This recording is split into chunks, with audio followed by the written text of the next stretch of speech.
Bien. Llegamos hoy, amigo oyente, al capítulo 37 de Jeremías, y aquí entramos a una nueva sección, la tercera sección de este libro de Jeremías. Aquí se le da énfasis a lo histórico. Es como si Jeremías estuviera diciendo ahora, yo les advertí, pero él está demasiado envuelto en lo que está sucediendo. Él está aplastado, él ha sido quebrantado por el mensaje que ha tenido que dar, y ahora él ve que esto se cumple y que la ciudad que él ama, y la gente que él ama, y también la nación que él ama, va a la esclavitud, y que la ciudad es destruida. De manera que esto no es un yo les advertí de parte de Jeremías, sino que es el corazón quebrantado de un hombre que estaba envuelto en este programa de Dios. Y él está revelando a Dios. Él es un testigo de Dios. Y si usted quiere saber cómo se siente Dios en cuanto a todo esto, mire las lágrimas en el rostro de Jeremías.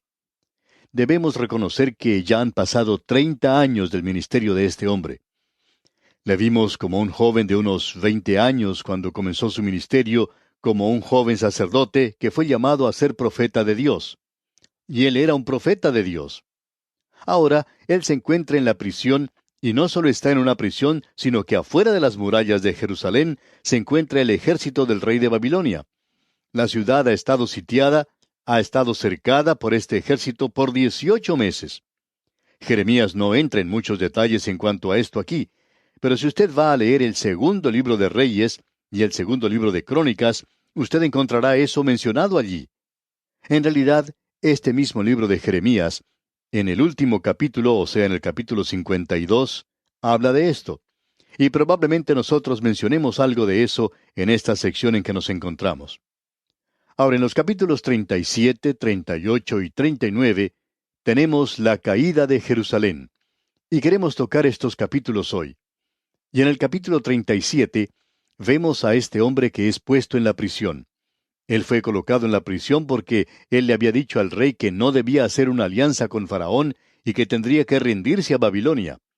Y este hombre casi hace lo opuesto a lo que Dios le había dicho que hiciera. Y nos referimos a Sedequías. Nos encontramos ahora en los umbrales de la cautividad de la nación.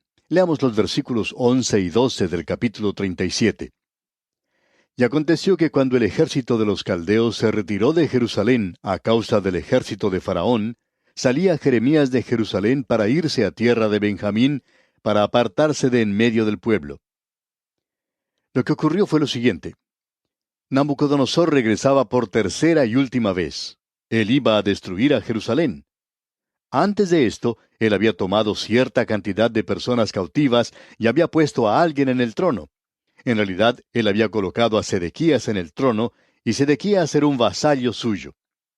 Pero por cierto que este hombre quería escaparse del dominio que tenía el rey de Babilonia, y él trató de hacer un pacto con el faraón de Egipto, quien decidió venir y tratar de ayudar al rey Sedequías. Y por supuesto, lo que a Faraón le gustaría hacer es apoderarse de Israel él mismo, es decir, del reino del sur, de Judá, y ponerlo bajo el dominio de Egipto. Bueno, el caso es que cuando el faraón de Egipto se aproximó al lugar donde se encontraba el ejército de Nabucodonosor, sus comandantes que estaban allí, en lugar de continuar con el bloqueo que habían establecido alrededor de Jerusalén, los ejércitos de Nabucodonosor persiguen al faraón y lo hacen regresar a su propia tierra. Israel pues cometió una gran equivocación en esto. Podemos apreciar que parece en este punto como que Jeremías hubiera cometido una equivocación aquí. Así es que Jeremías, cuando el ejército de Nabucodonosor se retiró de la ciudad, él salió de la ciudad para ir a su pueblo de Anatot. Y cuando él hace eso, notemos lo que sucede aquí en los versículos 12 y 13. Salía Jeremías de Jerusalén para irse a tierra de Benjamín, para apartarse de en medio del pueblo. Y cuando fue a la puerta de Benjamín, estaba allí un capitán que se llamaba Irías, hijo de Selemías, hijo de Ananías, el cual apresó al profeta Jeremías diciendo, Tú te pasas a los caldeos. Jeremías, pues, es acusado falsamente de haberse pasado al enemigo. Y continuamos en los versículos 14 y 15. Y Jeremías dijo, Falso, no me paso a los caldeos. Pero él no lo escuchó, sino prendió Irías a Jeremías y lo llevó delante de los príncipes. Y los príncipes se airaron contra Jeremías, y le azotaron, y le pusieron en prisión en la casa del escriba Jonatán, porque la habían convertido en cárcel. Así es que esta gente le toma y le lleva prisionero. Le colocan en la cárcel. Y esta es la cuarta vez en que este pobre Jeremías ha sido arrestado y echado en la prisión. Y de paso digamos que aún vendrán cosas peores. Ahora, en el capítulo 38, encontramos que Jeremías aún se encuentra en la prisión. Y lo que él hace es enviar de la prisión un mensaje a Sedequías para que éste obedezca a Dios en esta ocasión, ya que el enemigo se encuentra afuera. Y ese ejército va a destruir la ciudad.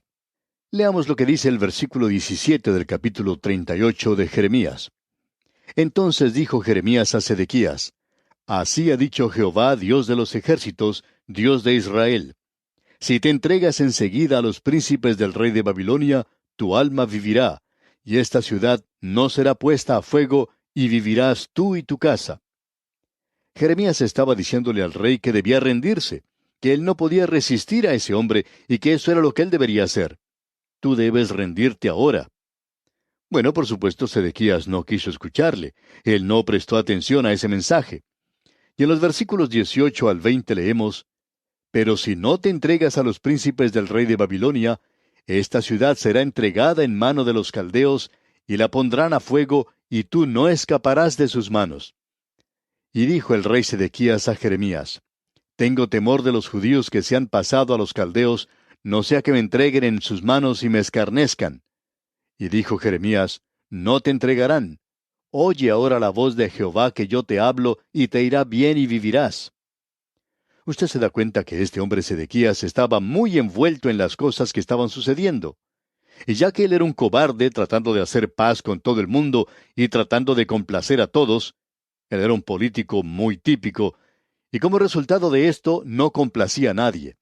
De manera que él había colocado a esta nación en una gran dificultad. En los versículos 21 y 22 de este capítulo 38 de Jeremías leemos: Pero si no quieres entregarte, esta es la palabra que me ha mostrado Jehová. He aquí que todas las mujeres que han quedado en casa del rey de Judá serán sacadas a los príncipes del rey de Babilonia, y ellas mismas dirán: Te han engañado, y han prevalecido contra ti tus amigos. Hundieron en el cieno tus pies, se volvieron atrás. Este es un cuadro muy interesante que se nos presenta aquí, y no tenemos tiempo para desarrollarlo completamente.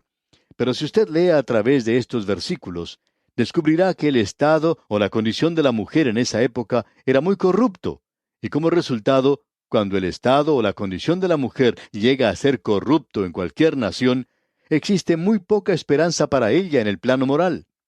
Y eso es exactamente lo que tenemos aquí. Pero este es el mensaje que el profeta da. Es un mensaje que el rey no toma en consideración. Este hombre Sedequías ni siquiera escucha algo que le dice Jeremías. Él aún escuchaba lo que decían los profetas falsos. Entonces tenemos en el versículo 28 del capítulo 38: Y quedó Jeremías en el patio de la cárcel hasta el día que fue tomada Jerusalén, y allí estaba cuando Jerusalén fue tomada. Usted ha podido apreciar que lo mencionado a través de este capítulo es en su mayor parte algo histórico. Llegamos ahora al capítulo 39, y aquí encontramos esta cosa tan terrible que sucedió. En los primeros 2 versículos de este capítulo leemos: En el 9º año de Sedequías, rey de Judá, en el mes 10, vino Nabucodonosor, rey de Babilonia, con todo su ejército contra Jerusalén, y la sitiaron. Y en el 11º año de Sedequías, en el mes 4, a los 9 días del mes, se abrió brecha en el muro de la ciudad. Eso es algo importante de notar. Veamos ahora lo que dice acá el versículo 7. Y sacó los ojos del rey Sedequías, y le aprisionó con grillos para llevarle a Babilonia. Aquí tenemos esta gran declaración, y tenemos 2 grandes verdades que son muy evidentes hasta este punto. Jerusalén ha caído, y Babilonia se ha apoderado de ella. La ciudad ha sido destruida, y el templo ha sido quemado. Si usted quiere un informe en cuanto a esto, puede ir a ver lo que dice allá el capítulo 52 de Jeremías. Este es el último capítulo, donde echamos una mirada retrospectiva a lo que sucedió. Este capítulo mira hacia atrás a lo que había sucedido antes. Y esto es algo que evidentemente causó una impresión grande en Jeremías. Vamos pues a este capítulo 52 de Jeremías y leemos en los versículos 4 y 5.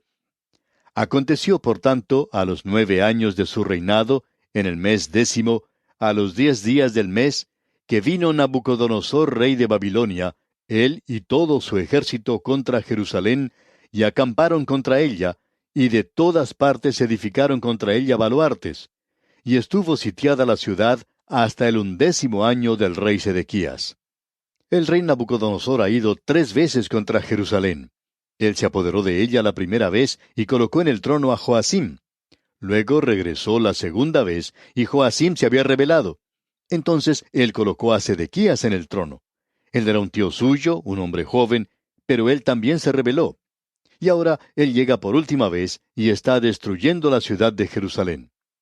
Aquí en este capítulo tenemos un informe de todo lo que ocurre, lo cual no vamos a leer ahora, pero es un cuadro bastante horrible de cómo él se apoderó de la ciudad y se llevó cautivos a cierta gente del pueblo y al resto de la gente pobre de la ciudad dejó allí. Veamos ahora lo que sucedió a continuación en el versículo 9 del capítulo 39 de Jeremías. Y al resto del pueblo que había quedado en la ciudad y a los que se habían adherido a él, con todo el resto del pueblo que había quedado, Nabuzaradán, capitán de la guardia, los transportó a Babilonia. Pero lo que hizo Nabucodonosor aquí, y esto fue algo verdaderamente terrible, es que él le sacó los ojos al rey Sedequías. Antes de eso, él había dado muerte a los hijos de Sedequías ante él mismo.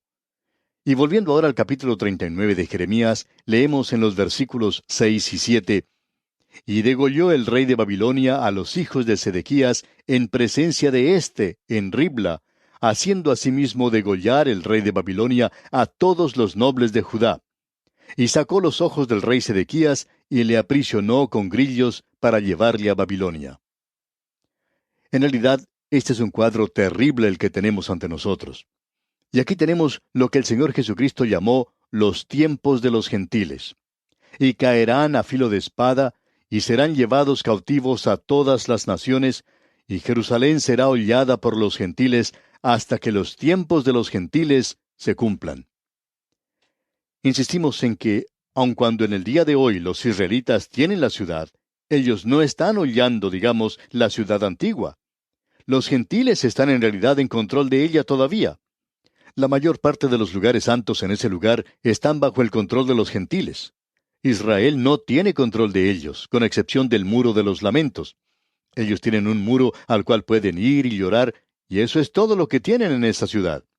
Pero las palabras del Señor Jesucristo aún son ciertas, y eso dio comienzo a ese tiempo de los gentiles en el cual estamos viviendo nosotros. Otra cosa que es difícil aceptar para esta generación es el hecho del juicio de Dios. Que el juicio de Dios llega a una nación, y que llega a una familia y también puede llegar a una persona individualmente. Por 40 años Jeremías había proclamado la palabra de Jehová. Él había denunciado los pecados del pueblo. Él había llamado a esta gente al arrepentimiento, pero ellos no lo habían hecho. Dios fue muy paciente con ellos, y esa paciencia de Dios los engañó. Eso permitió que los falsos profetas dijeran: «Como ustedes pueden apreciar, las palabras de Jeremías no han dado ningún resultado, no se han cumplido». Ahora sí se han cumplido, pero ya es demasiado tarde para ellos. En el libro de Eclesiastés, capítulo 8, versículo 11, dice: «Por cuanto no se ejecuta luego sentencia sobre la mala obra, el corazón de los hijos de los hombres está en ellos dispuesto para hacer el mal. Por cuanto Dios no actúa apresuradamente».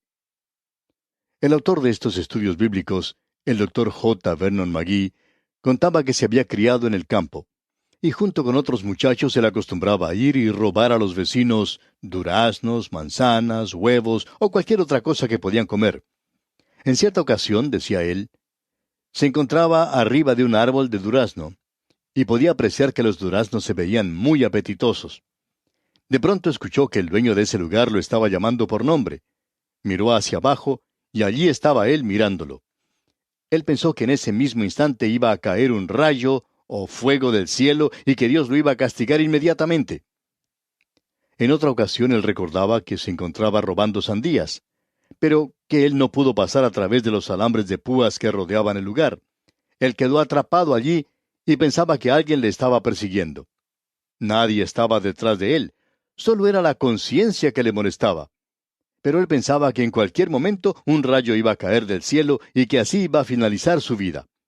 Y eso sucedía con él a causa de su conciencia. Y hay muchas personas que hoy piensan que porque Dios no actúa inmediatamente, eso quiere decir que Él está siendo generoso con ellos, y que indica que Él no va a hacer nada en cuanto a lo que ellos están haciendo. Hay un antiguo proverbio que dice, los molinos de Dios muelen lentamente, pero muelen muy bien. Y amigo oyente, Dios permite que la gente continúe lo que está haciendo. Y una persona puede hacerlo hasta que llegue el punto cuando ya no hay más remedio. Y eso es lo que sucedió aquí. Llegó el día cuando este hombre Nabucodonosor penetró a la ciudad, y como ya hemos visto, la había estado rodeando por mucho tiempo. Y en aquel día, en el mes cuarto, se dice, a los 9 días del mes se abrió brecha en el muro de la ciudad. Y desde ese momento en adelante, ya fue demasiado tarde. Es difícil para el hombre hoy aceptar que Dios juzga. Y queremos dedicar algo de tiempo porque hay algunos de nuestros oyentes que están pensando que nosotros somos muy anticuados cuando hablamos de esta manera. Pero queremos que usted note algunas cosas para que pueda darse cuenta de lo anticuado que todo esto es. La humanidad no quiere escuchar que Dios va a juzgar. Ellos no pueden creer que Dios pueda enojarse. Usted puede encontrar esto por todas partes. Usted puede encontrar eso, amigo oyente, en el Nuevo Testamento. Hay aquellas personas que dicen hoy que el Dios del Antiguo Testamento era un Dios de ira. Pero cuando usted llega al Nuevo Testamento, bueno, las cosas ahora son diferentes. Y amigo oyente, permítanos decirle que hay más ira divina en el Nuevo Testamento que lo que existía en el Antiguo. Usted puede leer en el capítulo 23 del Evangelio según San Mateo, por ejemplo, y escuchar lo que dice el amable Señor Jesucristo. Es algo realmente terrible cuando dice, «Ay de vosotros, escribas y fariseos hipócritas». Y cuando usted lee en el libro de Apocalipsis que las copas de ira son derramadas, bueno, no hay nada allí que sea parecido a lo que ocurre en el Antiguo Testamento. Así es que, cuando usted dice que en el Antiguo Testamento tenemos a un Dios de ira, y en el Nuevo Testamento tenemos a un Dios de amor, podemos decir que es casi todo lo contrario. Pero sucede que Él siempre es un Dios de amor, y Él también es un Dios de ira que castiga el pecado. Usted encuentra aquí aquello que hemos mencionado anteriormente, encuentra aquí lo dulce y lo agrio. Usted encuentra aquí el juicio divino junto a la misericordia divina, y el trono de Dios en el día de hoy es un trono de gracia, un lugar donde usted puede encontrar ayuda y misericordia. Pero ese mismo trono va a ser el que juzga esta tierra algún día.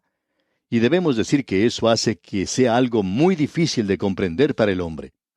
Lo interesante de todo esto es que no solo se encuentra en el Nuevo Testamento, sino que usted también lo puede encontrar en la naturaleza. ¿Ha pensado usted alguna vez que usted encuentra la ira y el castigo de Dios en la naturaleza?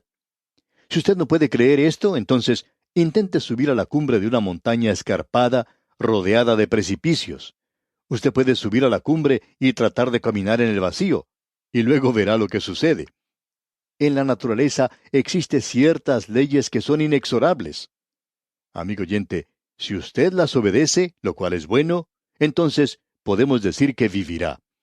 Pero debemos advertirle, si usted rompe esas leyes, entonces usted va a morir. Usted puede pensar en los hombres que fueron a la luna. Pensamos que eso fue un logro tremendo y así fue. Pero usted sabe que lo que sucedió es que ellos estaban usando las leyes de Dios. ¿Y sabe lo que estaban haciendo?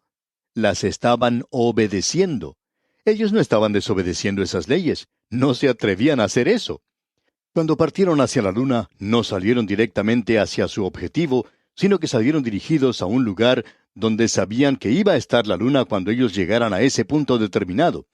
No estaba allí en el momento de partir, pero ellos sabían que estaría allí cuando llegaran a ese punto, porque esa es una de las leyes de Dios, la ley que dice que hay cierto movimiento en su universo, y que sigue cierta ley y cierta norma, y si usted lo ignora, como hubiera sido posible para estos hombres, ellos se encontrarían aún en el día de hoy en algún lugar en el espacio y ya no estarían vivos.